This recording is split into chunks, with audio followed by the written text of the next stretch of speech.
themselves and just give you a brief bio of their back. Dantagos Jimmy Melani. I am a producer, and I will be moderating this session. I think it's something that we are all really excited to hear about. So I will start off with Orbit, perhaps, and please give us some background on you. A bit of homegrown territory. My name is Obed Mbola, and I'm the producer at Tulinane Entertainment. I've been in the industry now since 2002. Started out as an actor. Everybody knows me as an actor. And then ventured into producing. And here I am. Hi, my name is Joel Piri. Joel Chikapa Piri, to be more specific. I've been in this business since I was 16 years old. I started off as an actor. I worked on the floor, so I've had the opportunity of being a third assistant director, first assistant director, first AD. I then became a production manager, line producer, financier now. So I'm the chairman of the non-associate group of companies, which is a South African-based production company that is basically building to be set up to be probably the first integrated studio in Africa. So our businesses range from production. We own 4 production companies. We have post-production. We own Moonlighting Films, which is the biggest service company in Africa. We have our own distribution company. We've just set up now a company in the US and in Europe to sell our films, sell African films, and release African films theatrically. We're building film studios in Gauteng, the first sort of studios, biggest studios, and will probably be in Africa as well. I think that's a summary, and I'm here with my colleague Mpumi. Hi, good morning. I'm Mpumi. I was never an actor. So I'm the group head of investments for the Non-Associates Group. I've got an investments and finance background. I've worked in development finance institutions and investment institutions. I started building film funds, working for the government in South Africa. Worked for the National Empowerment Fund, and I was the head of film there, and I was responsible for launching their first film fund.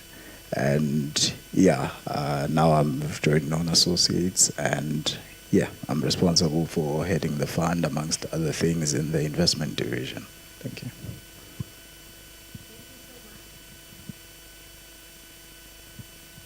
Hello? Yes. Thank you for those introductions. So we have 3 professionals with very illustrious careers and backgrounds, and you have decided to launch this very impactful initiative called the Namibia Film Fund. I think I'll start with you, Obed. What is the concept and vision behind the Namibia Film Fund? Well, I'll start from the need. When I did my first feature, I realized that the most difficult thing to do is get distribution for your film. It's hard enough to raise money to make a film, and to work with talented people to bring these ideas to life. But getting distribution for a project still continues to plague the Namibia film industry. And I looked at Non-Associates as a company that also has the entire value chain locked down. And so that's how the journey started, and then approached Non-Associates to see how we can investigate the feasibility of putting up a film fund in Namibia for Namibian filmmakers. Thank you, Obed. Over to Joel now. Since you have experience in running such a fund in South Africa and maybe other regions, how important is such an initiative in growing the film sector in your experience? I mean, obviously, yeah. I mean, I think it's critical because, if you to make films, you start off with an idea, but you need capital to make that idea into a reality. So it's kind of marriage between capital and ideas, and that's what we try and focus on. I think we're excited to participate, to come and go on this journey. We say we're doing God's work to come to Namibia and help set up this fund. We have a company here, so Moonlighting, one of our companies has had a company here called Moonlighting Namibia, which has been there for, I think, almost 10 years, because sometimes we come and shoot films here.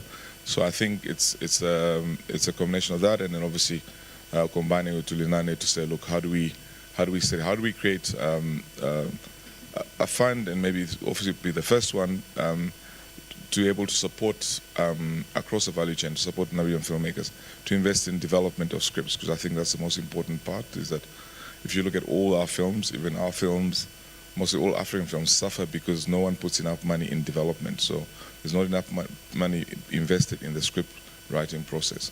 So we want the fund to address that. Then I also address, effectively production, financing the production itself, and also invest in distribution, so it's across the value chain. And then try and create a structure where effectively we're producing to some sort of output, so that we know that if you make a Namibian film, it's going to play, and it starts at home. So you're going to say it's going to play on NBC. It will be on NBC when there's that window. Maybe it will go theatrical to start off with, so it plays in Namibian cinemas. Then it will go and play on multi-choice. What's the value of all those things? What are the values of all those components, and putting them together? And then the third part is to say, how do we get the state involved? So that we're not reinventing the wheel, going back to, look at best practice, see what South Africa has done, and take those models. But here, because it's a much smaller country, you can probably say, maybe you can be much more effective, more impactful, because, I don't know how many filmmakers we have in the country. Is it 200 filmmakers, as opposed to having 2,000 filmmakers that we have to service in South Africa? So I think the opportunities are there, and for even, in a way, maybe Namibia to fast track and be ahead of other countries. Mpumi, you highlighted that you come from a development finance and investment management background. I do as well, so I know some of the challenges and also major opportunities in that area, and also that creative industries are sometimes difficult for investment professionals to understand. In your experience, what is the role of known associates and Tulinane what role are the both of you playing in establishing this fund? What are you bringing to the table? Yeah, I think you touched on a very critical point.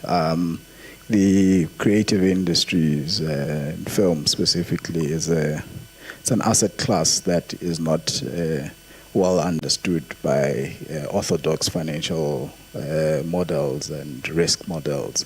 You need to do a bit more convincing when you approach your traditional funders, be it banks or private equity. They need to have a deeper understanding of what this asset class is, and rightfully so, because it is a risky asset class. And what we bring in as non-associates base, we bring about an ecosystem that we've built. I think just the other day I was on radio in South Africa, and I was talking about how it takes you being part of an ecosystem in order to survive in this space. You must have been part of an integrated structure, an integrated ecosystem, where you can have strong influence and control of the various aspects of the value chain. And as Joel was saying, we are present in each and every aspect of the value chain. So from development, we have a story factory where we've got full-time writers, full-time development teams, we've got production teams, we've got both scripted and unscripted, we've got post-production facilities, and so we've invested a lot in ensuring that we control the value chain, and that then allows us to control our destiny as we participate in the space. And it also allows us to have better control and communicate the asset class better to different funders, that it is part of an integrated system and not just an isolated film that you're doing there. So you need to present a strong case, because the moment you go before investors and you're talking about film, you start from -5 points and you need to work your way up to 0, then you start talking. So I think that is what we bring in as known associates. We've got the manpower. I think we're probably the only company in the industry that hires professionals like me even. So we've invested in this. We've got the manpower across the group. We've got about 100 employees right now in the different aspects of the group. So we've got legal expertise. We've got our investment division. We've got finance. We've got a whole lot that you need in order for you to present a strong case to the various people that you approach for capital raising, especially in this particular space of ours. And in addition to that, there's a lot of pre-establishment costs that go into establishing a fund. As you may know, my sister, that it doesn't happen overnight, and there's a lot of work that goes into it. And we've committed as non-associates that we will come in with our little bit of strength and muscle and foot some of those costs. If it's 4 million, 5 million, we'll come in at 50% of that cost. And we love those numbers already. Yeah, and this is to show that we're putting skin in the game, and it's something that it shows the investors that these are people that understand the commercial substance of what we are trying to do, and that we are not just pushing passion, and it's we are building real businesses here, and we see ourselves as proper economic participants. I like that term of not pushing passion, but not pushing passion only. Passion is still important. Because a lot of us who make films, we're always extremely passionate and sometimes blinded by our own passion. So we have to look at the economic offering that we're putting on the table and whether it's attractive to somebody else. And you will be there to guide that process. No, absolutely. I mean, it's we're coming in as a partner, and we're leveraging on each other's strengths, and yeah. I want to follow up, Obed. You are two entities involved in this. Of course, now you are one. Is there anything specific that Tulinanye is doing in terms of a role as opposed to known associates that you would like to highlight, or is everything encompassed in? Yeah, so our goal is to identify and bring on board the stakeholders, the right stakeholders, to push us to a point where we can realize not just the fund, but also make sure that the filmmakers in the country benefit from the fund. This is what the fund is for, the stakeholders, and we also identify, including in the stakeholders, is also the funders, funding partners locally. And one thing that I've learned from raising capital in Namibia, which is very, very hard to do, because the resources are always prioritized towards schools, roads, hospitals. We need to come to a point where we actually emphasize the importance of this business, of this industry, and how it actually potentially brings us together. Namibia has got 14 regions. It's 824,000 square kilometers. I think film and this particular medium is a great way to showcase Namibia and also to promote Namibia around the world. Thank you for that. Joel, since this is a new initiative, and I think a lot of us are hearing about it for the first time, can you take us through the steps that go into building a fund, and specifically what work has gone into building the Namibia Film Fund, the journey that you've taken? I think we're at early stages. I think it's important to know that I think there's sort of 4 pillars, key pillars, right? And the first main pillar, the foundation, is you, the Namibian filmmakers, because this will be your fund. It's no use us going putting a fund together with criteria that then you come and say, oh, this doesn't work, this doesn't work. We want to be able to build it with you. So you are going to be our ambassadors. So you're going to be, when I come to you and say, when we create the investment criteria, we have to find a way of interacting with you so that we create something that works for you. Otherwise, we just, we're working in a vacuum. So for me, that's the most important thing. So we came here to talk here because we want you guys to be our ambassadors. Because if we agree, if we have common purpose, we agree how we're going to do it, it makes our job much easier when we go to the investors. Because the pillars, we need to get government support. Government has to invest in it. We need the DFIs to invest in it. We'll bring money from South Africa through some of our partners as well. So those pillars are there. So, but it's no use us going there and then somebody comes and says, but we don't know about this, or we don't like this, we don't like that. So we have to find a way of interacting with all the Namibian filmmakers, share our investment criteria and say, these are the plans that we want to do, and hear from you guys. Say, what do you guys need? What are your needs? Let's do a proper needs assessment. What do you need? If you need development, okay, how is this going to work? You need, in terms of, what, for instance, we measure, say, what is the cost of a Namibian feature film? How much money do you need to make a feature film that we think can play theatrical release, in Namibia, and one that we can export? So we need all those things to come in. Is there need for training? Do we have enough technicians? All those things have to come in a process for training. Do we have enough technicians? All those things have to come in a process, and this is going to be an interactive process until we build all the pillars, then we raise the money. Warmed up enough, and we need to get down to the bottom line. And I think Pumi is the right man for this job. What is the intended fund size? How much are we talking about here? Yeah, so it's a Christmas wish list, a minimum. So we are targeting a minimum of 150 million rands, because that's how it. That's how it makes sense. I mean, it's a start, and it's even much smaller than our fund at the moment, and we feel that our fund is small. So, and that's because you need to work on very patient type of instruments in this industry. It's not like typical investments where I put in capital, I put in 5 million, and then I give you a 3 months moratorium, and then I start debiting your account. It does not work like that in the industry. You need to be creative around your structuring.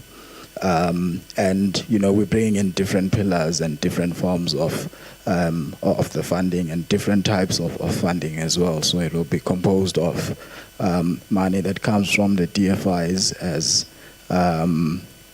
as a debt instrument.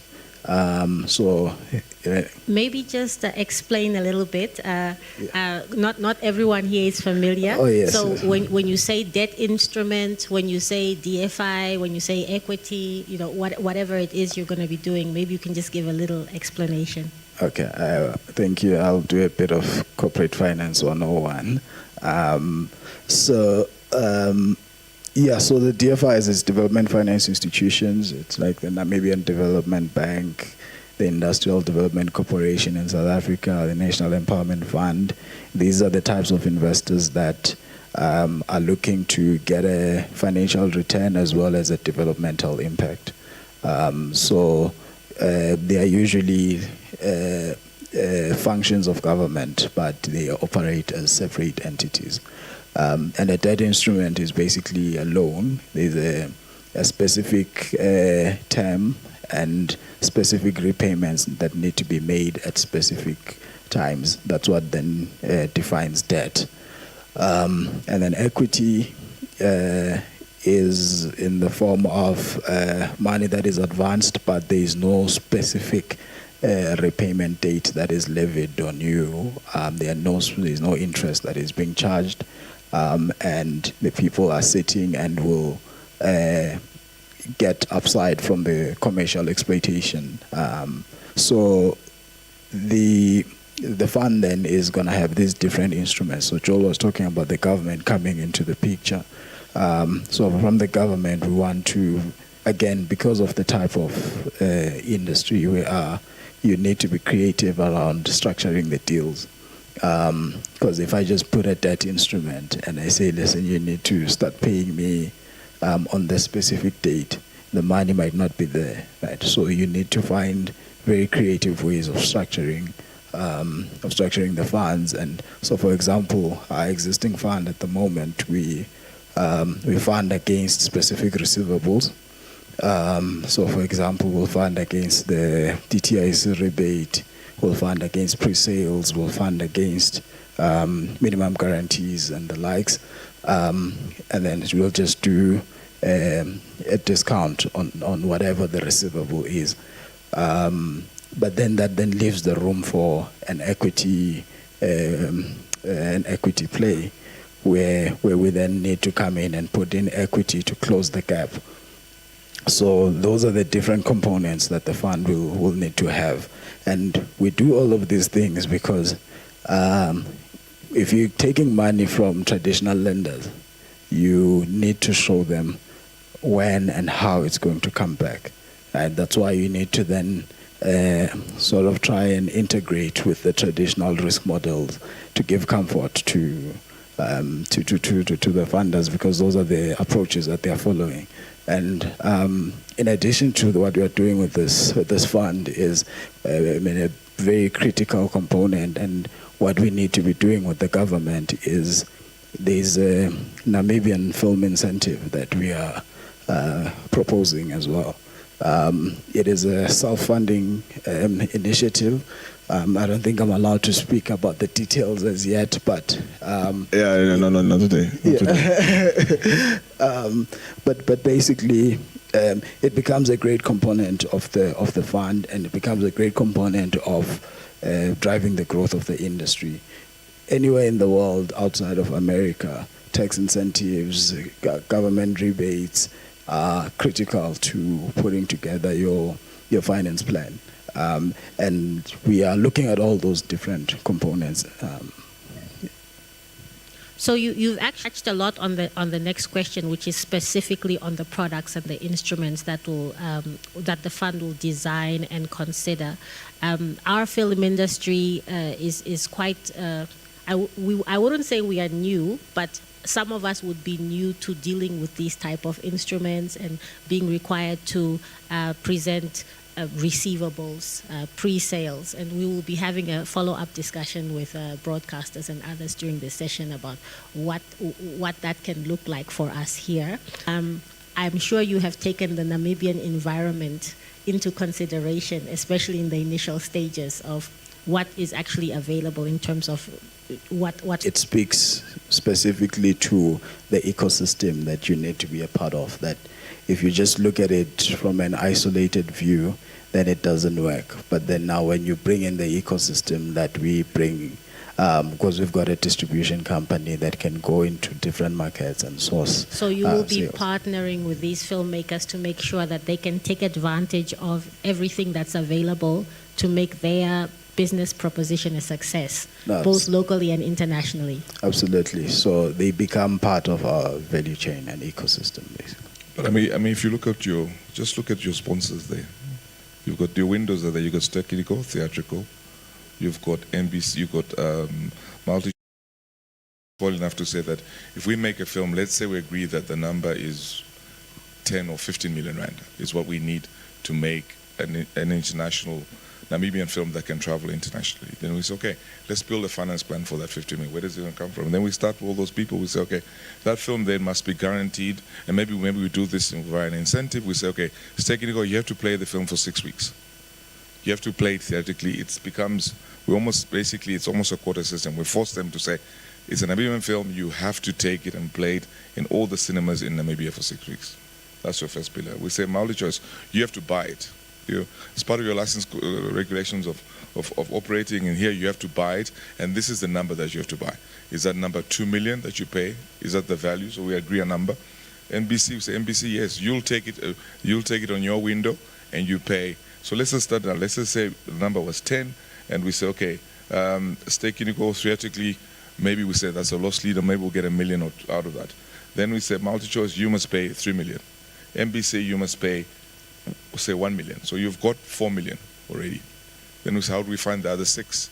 Then we can say, okay, fine, maybe the other 6 will sell it outside, we'll sell it to South Africa, we'll sell it to other markets, bring distribution, and you reduce that gap. And then the portion that's like real investment should be circa 20-30% maximum. And that's where you get incentives. So if you've got incentives, if we do let's create a labor-based incentive. So we say, okay, for that everyone knows how it works. And that's what happens. It happens everywhere else where other countries, if you go to Europe where they've built cinemas, they've built a film and television industry, it's because these things are predictable. So when you do your planning, you can say, you know what, I know, we're saying we know, okay, maybe we want to make 10 movies or 15 movies. How many movies a year can be made in terms of the expertise that we have in terms of filmmaking? And that becomes your body of work. Namibian Film Commission, everyone else supports that structure. So we need to go almost to that drawing board. That's why we're here. With your help, your input, we have to build something that's sustainable. Okay, so this question, I will direct it initially to Orbit, but anybody can also jump in, because I see now we're going more into regions that will, areas that will impact both of you as collaborating partners. Considering that funds usually cater for projects designed to cater for, so how should we be positioning ourselves, or know that this is the stage that we can come and apply, for example, and engage as filmmakers? So the ideal situation is to have experienced filmmakers, in particular, who understand the commercial setting, because these films do have to travel and they have to be sold, not just locally but also internationally. So from development onwards, I think there needs to be a basic understanding of, when you're making a film, it needs to tick a certain number of boxes. And the film fund is primarily geared towards Namibian filmmakers, and hopefully we can attract filmmakers not just from Windhoek. When we say film industry, we say Windhoek and Swakopmund, right? But the country, as I started out by saying, is very, very, very, very big. And if you look at what we have now, MultiChoice is giving budgets of like between 500,000 to 600,000 for a film. And then you have the Film Commission that gives up to 1.3 million. Those of you who have actually received that funding, you understand that it's not enough for us to express ourselves. Our dreams are very, very big. We might be a small country, but we are very, very, very, very, very big and very competitive. So speaking towards what is the ideal filmmaker? Who is the ideal target? The ideal profile of the filmmaker. Ideal profile. I think just me being local, I can see the ideal project as well. Yeah, I mean, I see everybody here in the room, people that I've known, that I know, and have started in the industry with. And I think it's about time that we get an opportunity like this so that we can venture into really telling the stories that we want to tell. Yeah, but also, I just want to be so cautious that we're not creating an elitist structure where it's only for certain people, right? So in our model, there's going to be a model for, we have to encourage new people to come. So you could be a first-time filmmaker in a model. So in the fund, we'll decide, okay, maybe every year we make 1 or 2 feature films, because we have to develop everybody. It has to be building from the ground up. So you can't be saying, yes, obviously the core will be the ones who've done it before, who are experienced, obviously they'll be able to package it. But also, again, in collaboration with all other stakeholders, we have to make sure, okay, maybe the country makes how many short films you make every year, start developing all of those things and say, okay, how many of those filmmakers do then transition to make their first films? So it has to take, again, have a holistic approach to build from the beginning, and then to enable other people to come in. And so it's not like a closed shop where you're saying it's only these people that are going to get it. I should be able to walk in from Katatura or from, and just come in if I have a good idea and say, yes, here's my idea, and let's develop it and get it made. Yeah. So I just want to add on what Joel is saying, that the intention is that we create sustainability from this, and that sustainability comes from feeding the industry with the professionals, with the people, and building people who will be at the levels that we want. I'll make an example. So with our current fund, we consider there's a certain profile of people that we consider. And then there are those that we've developed a separate program where there's this youth focus program where we're getting them to do 3 feature films over a 3-year period, where we are onboarding people that, they've done maybe a couple of short films and maybe 1 or 2 features, but they've not really cracked it into the feature filmmaking space. So we've developed a specific program for those people, getting them to produce small budget films like 10 to 15 million rands over a 3-year period. And, the intention is that, they get to participate in our system. And by the end of the 3 years, they are at a level where they've cut their teeth and they understand how to go. So, yeah, the fund is meant to consider everyone. But then if you're to do percentage splits, the weighting will be more on the experienced people that, that you'd call bankable in a sense. But then there's a developmental aspect as well. Joel, I want to go back to you because you touched on it a little bit.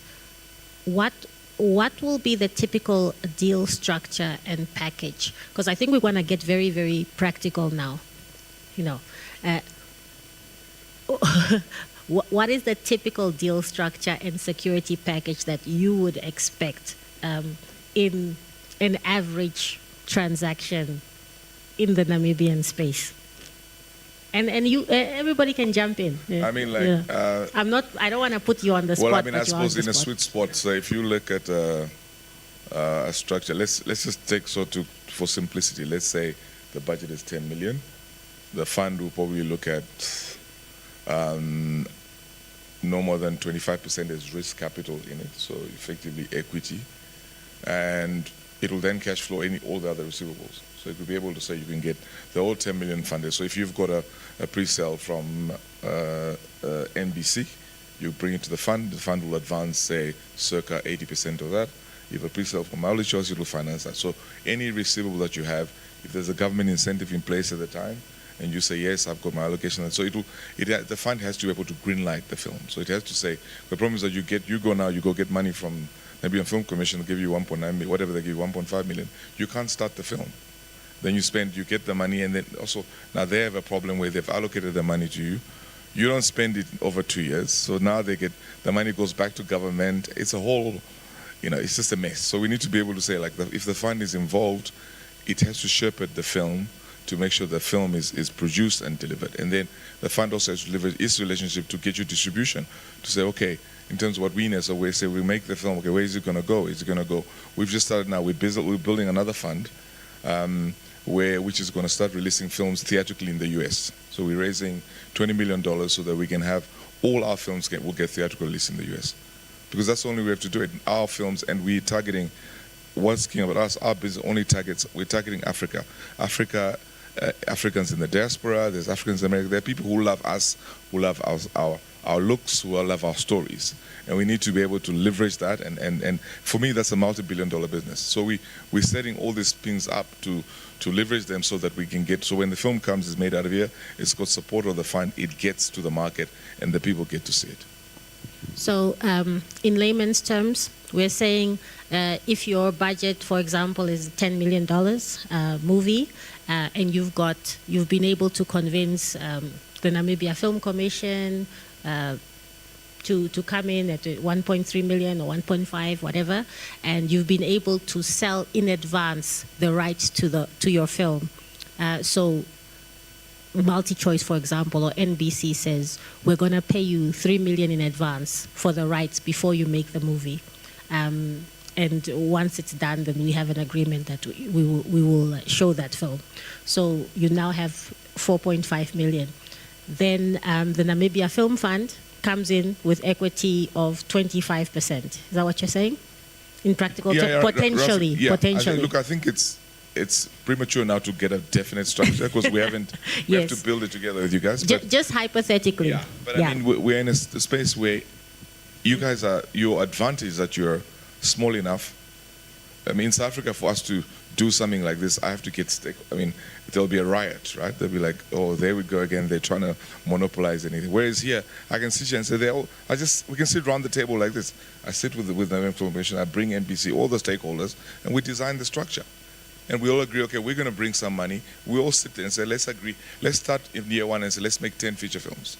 It's 100 million. We're going to say, okay, we as a fund will bring 25 million as our equity. Let you guys put in and set it up, and then we start. So it's, you obviously maybe it's easier for us to see it because we come from outside, and you guys here, all you see is problems, or You've been here a couple of times, I see. No, I've been here. You've interacted with Namibians. I've made a lot of films here, so I think that's the opportunity. But we need to build this with you guys. We need to find a way. So maybe I think we should start ideas that we'll start a portal. We'll start a portal where you guys where we'll put up the investment criteria. We'll put up all the plans. You guys can comment. You can say here it is, and so that as we build the things, you guys are part of it. Maybe we should do something. It's just an idea that I might get into trouble for coming up with this, but let's find a way. Let's find a way so we all interact and we build this thing together, because I think you've got all the ingredients to do it and make it work. Yeah, I just wanted to highlight like a theoretical scenario of how it works. Yeah, but that I think you've done it justice. We can build a finance plan. Yeah. So let's say 10 million. 25%, 2.5 million. I wish we had a board here because I would have thrown it out for you. So 25%, somebody must just write on a piece of paper. That's 2.5 million. That's the equity portion. So you need 7.5. Let's put multi-choice on things. Say they also put 2.5. So you're now at 5. Let's put MBC at 1.5. What was is somebody adding up? 6.5. 6.5, so your gap is 3.5. Yeah. And then let's say now, are there incentive? Is there government? We created a labor tax incentive that covers, because I've put the equity check in, right? So the rest now must be let's say 1 million rand will be an MG against the well sales, selling it outside here, which comes from one of our distribution companies, and the other 3, whatever, is your incentive from government. Then you build a model. It's just painting the picture now that you really have to network, you have to speak to many people, you have to create partnerships, and there has to be, existing, of course there has to be contracts and a lot of other legal knowledge, financial literacy. So I'm just trying to sensitize that as we prepare for this, we need to gear ourselves up to understand these different types of instruments, how they work, so that we can be in a position to take advantage but also of the opportunities. We have to build a Namibian producer, because this has to be producer-led. So a producer, we have to find a way and say, how many producers do we have in Namibia? How many real producers? How many do you want to develop? And how are those producers supported? You have to have a company. You can't be a producer without a company. You have to have some staff, basic staff. You have to have some money to invest in development. So across that chain, we must say, okay, so again, we say the people who do the development, Namibian Film Commission, how many producers are you supporting? Is there institutional support for those producers? Because you can't do all of this and then you say, well, there are no producers. It has to be producer-led, because those are the guys who are creating the businesses, and so I think that's also another key component that we have to build in this process. Okay, back to you, Pumi. What other organizations will the fund collaborate with for the management of the funding process and portfolio management? We've talked about these distributors. What other types of institutions?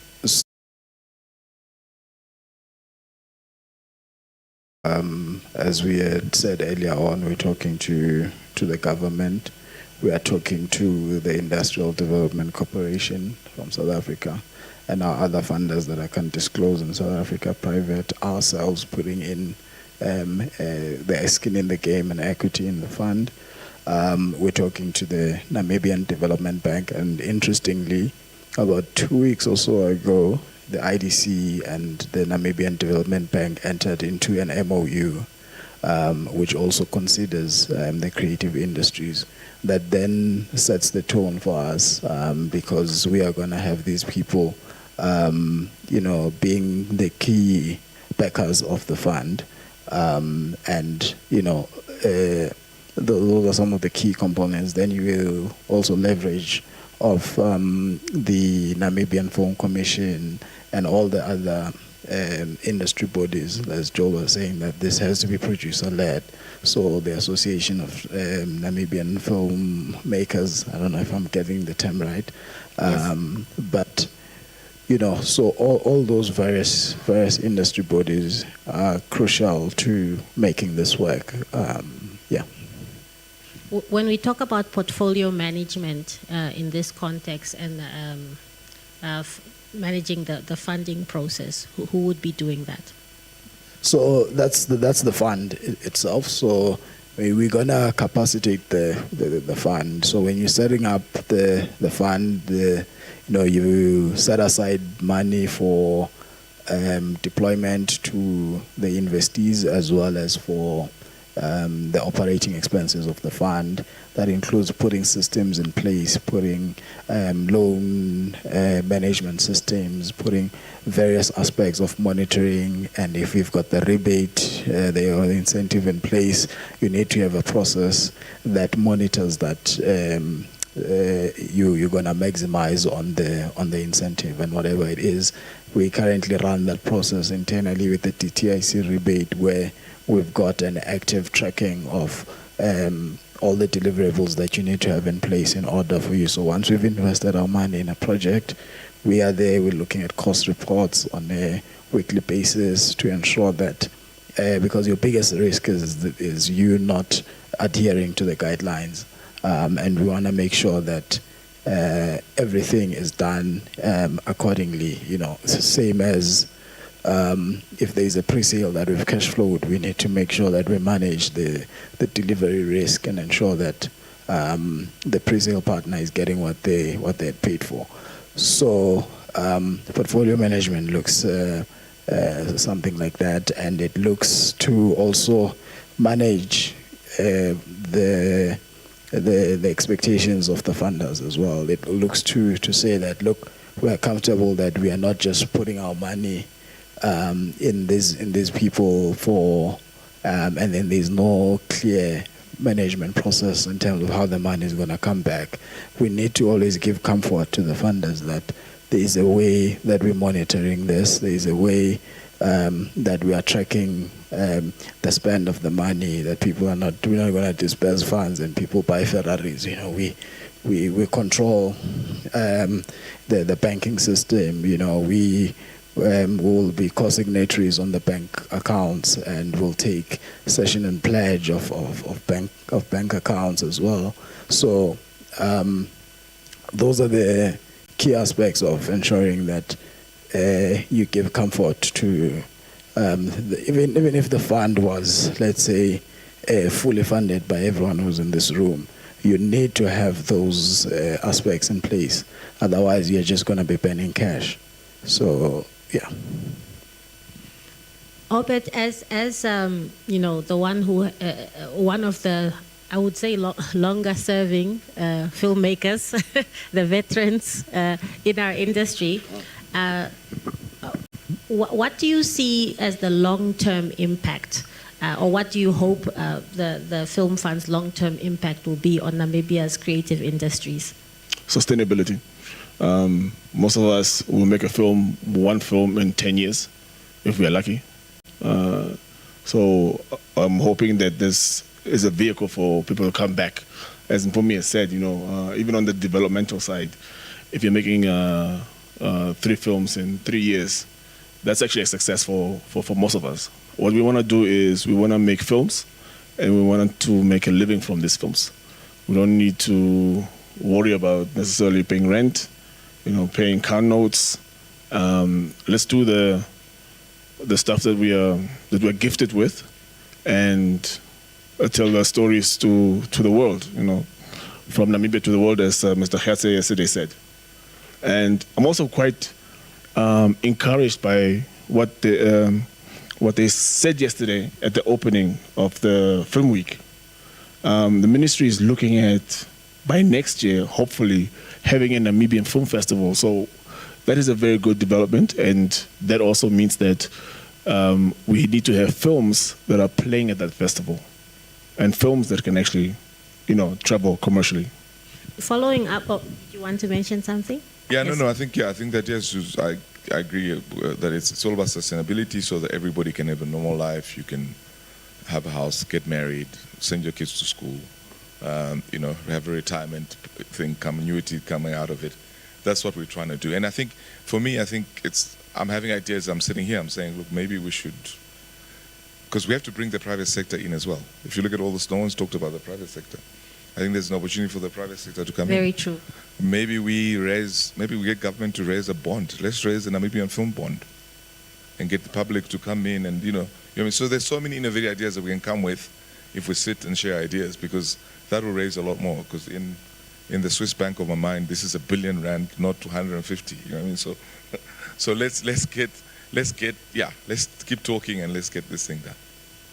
Albert, you touched on this a little bit, I want you just to elaborate a bit more. How does the fund aim to position Namibian filmmakers within the broader regional or international film landscape? And I also want the two of you to come in there with your international, regional experience. I was blessed to be serving on the Namibia Film Commission and witnessing all these international films coming to Namibia, using Namibia as a backdrop for, let's say, Saudi Arabia, so anything between the world beginning and the world ending, something like that. And Moonlighting, which KAE owns, was instrumental in bringing one of the biggest budgets in Africa, which is Mad Max, to Namibia. And 1,000 people were employed on that project. So it's something that is creating a lot of jobs for Namibians, and also Namibian spend. But from what we know, we can always benefit more from more local spend. So how do we do that? There needs to be some sort of investment in making sure that we have film infrastructure in place. Where are we going to get the equipment from? Where are we going to get the resources from in terms of like crew and extras and cast, et cetera. How we position this fund is, ideally for Namibian filmmakers to be able to compete internationally. We're benefiting from the proximity of South Africa, because it's like, Big Brother. They already have this established, assets, and multi-choice is one example.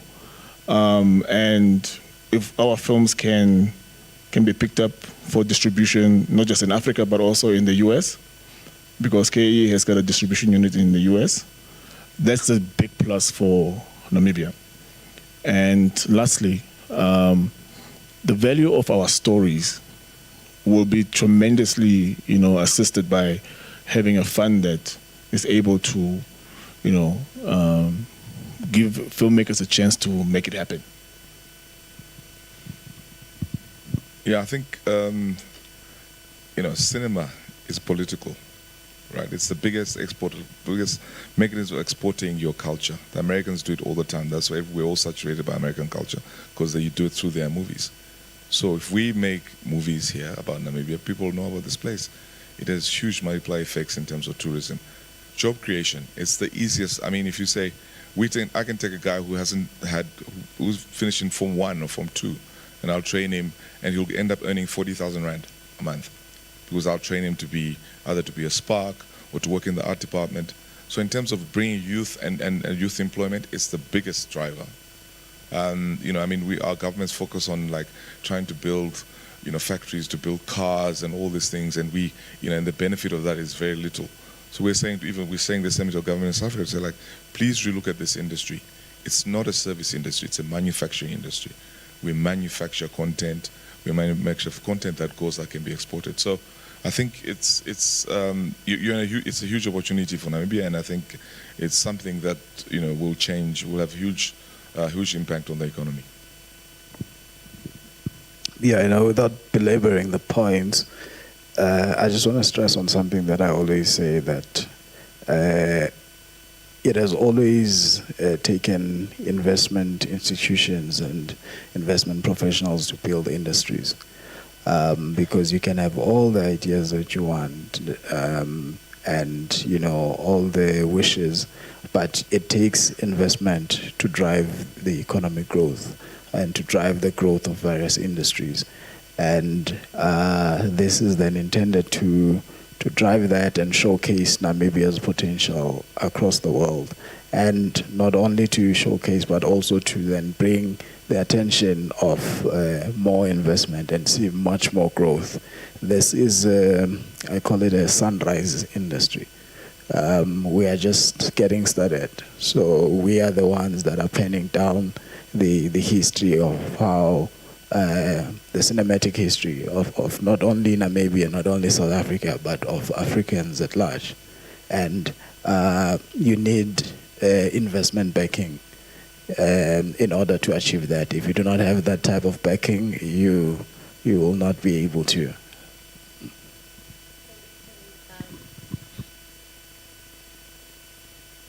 Picking up on the financial backing that you just mentioned, what kind of support beyond the financial backing might the fund provide to help filmmakers to succeed? Yeah, so look, you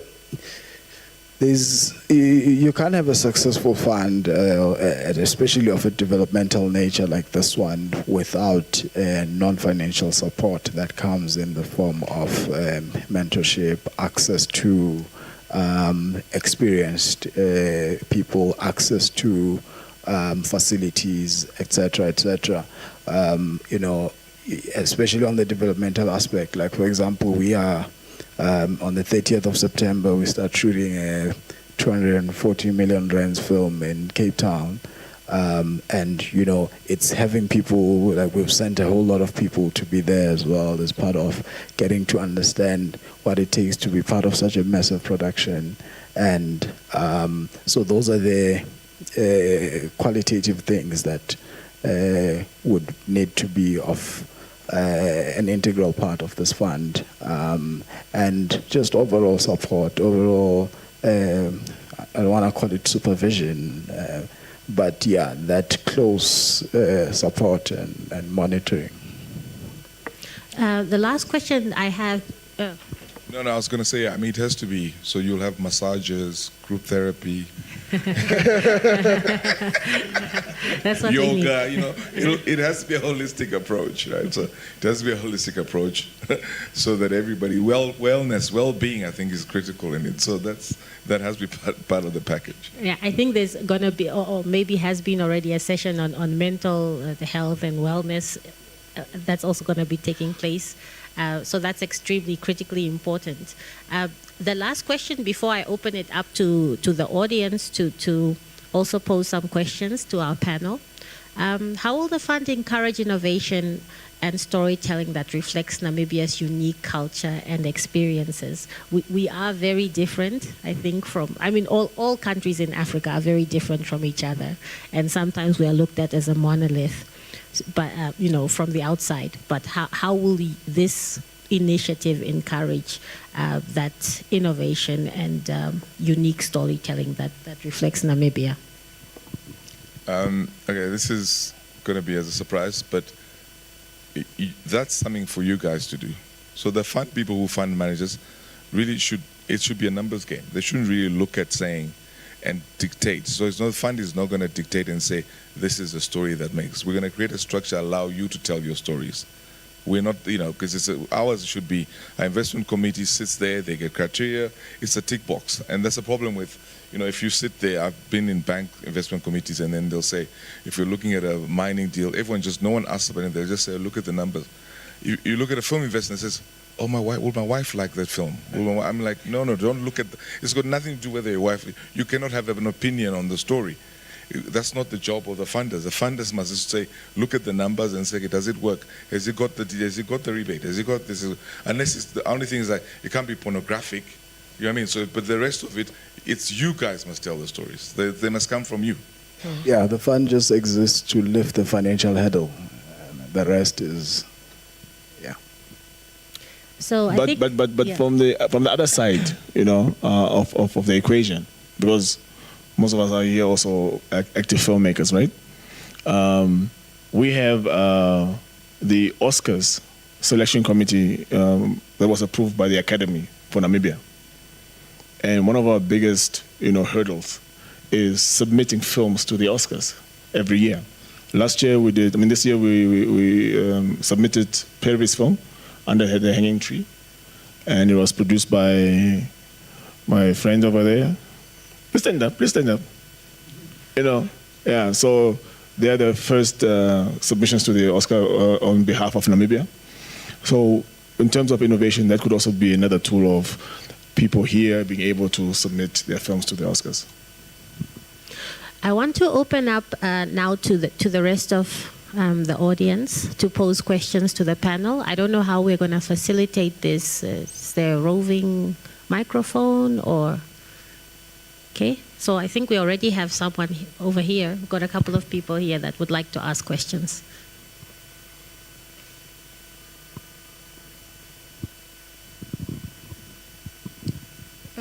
Good morning, everyone.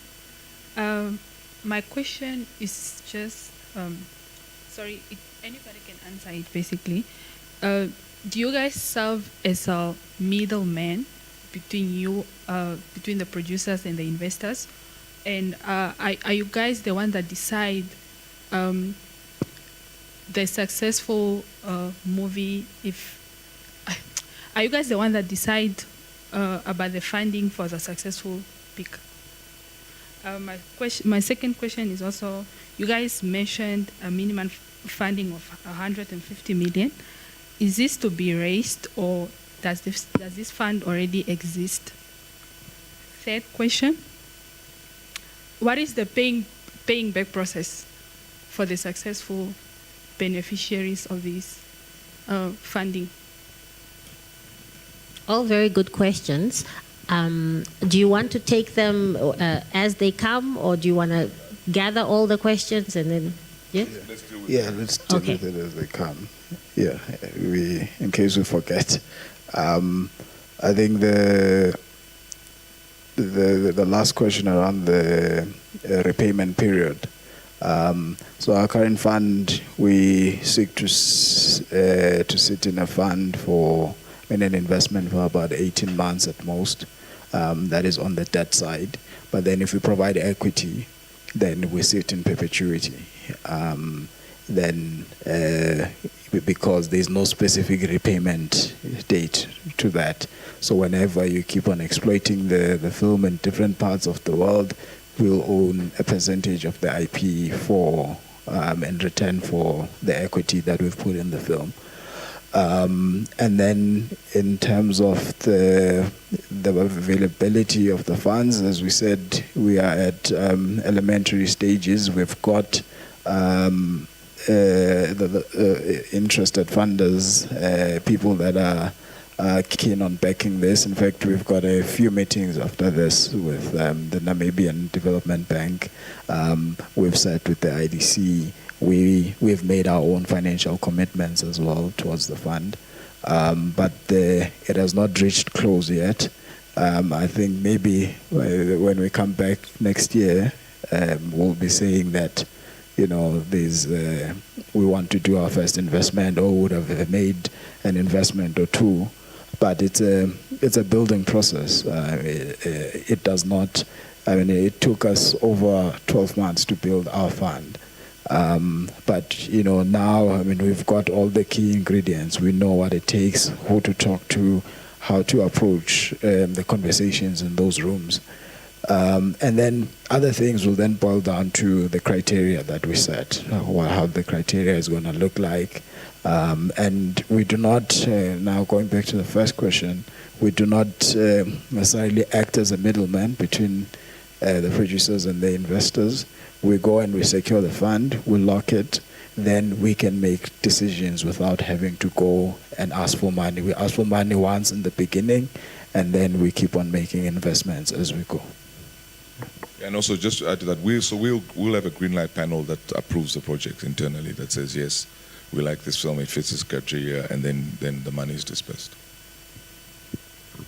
Okay, who else has a question? Hi guys. I think after this we should go to the back there. Okay. Just a quick one. You obviously own your distribution channels across the value chain. I mean, you have all these elements, the whole film, which gives some sense, which reduces the risk, I suppose, especially when it comes to raising funding. But what has been the success rate with the commercial banks to raise money from them for you, even if you give them that, that complete value chain? So the commercial banks want balance sheet underpin, right? As long as you can show a strong balance sheet, the commercial banks will have a different conversation with you.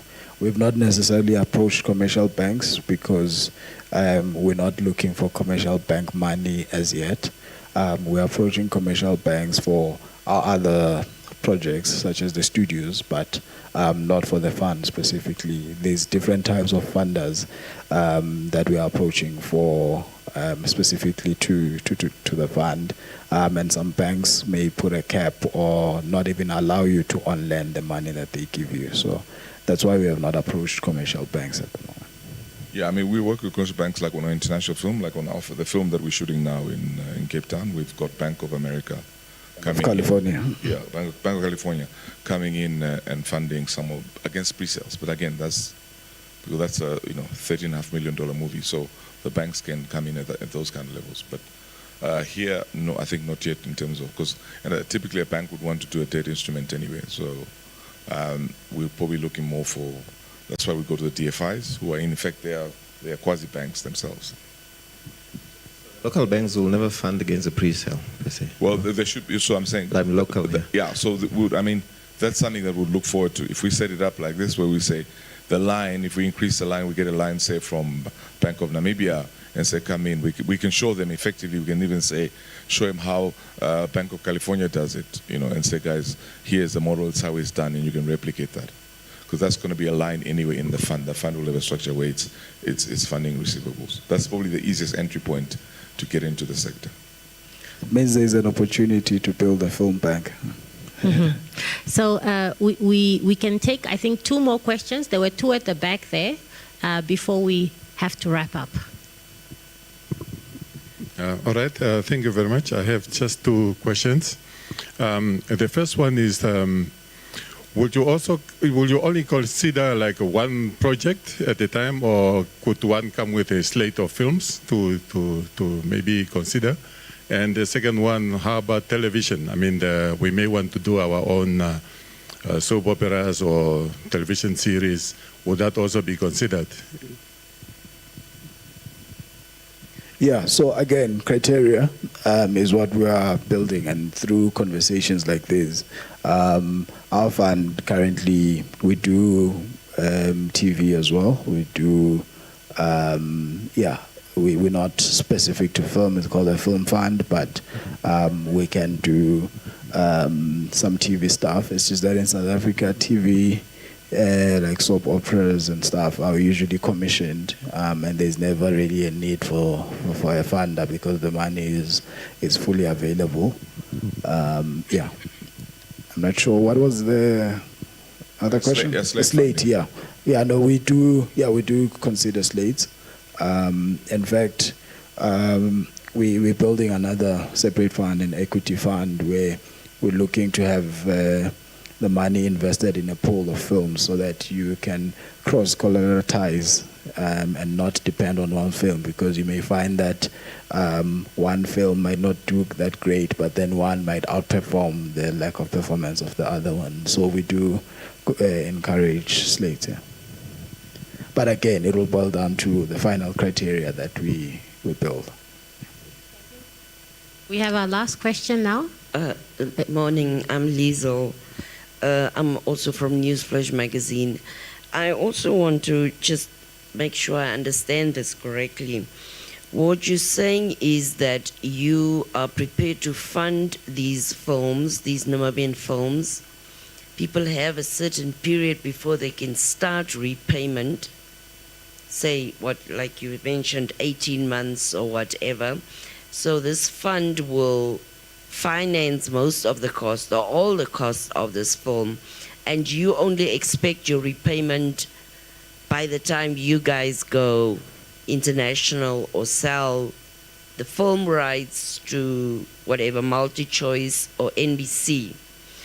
And does this give you entitlement to, say, this 50% ownership of the copyright, where you want to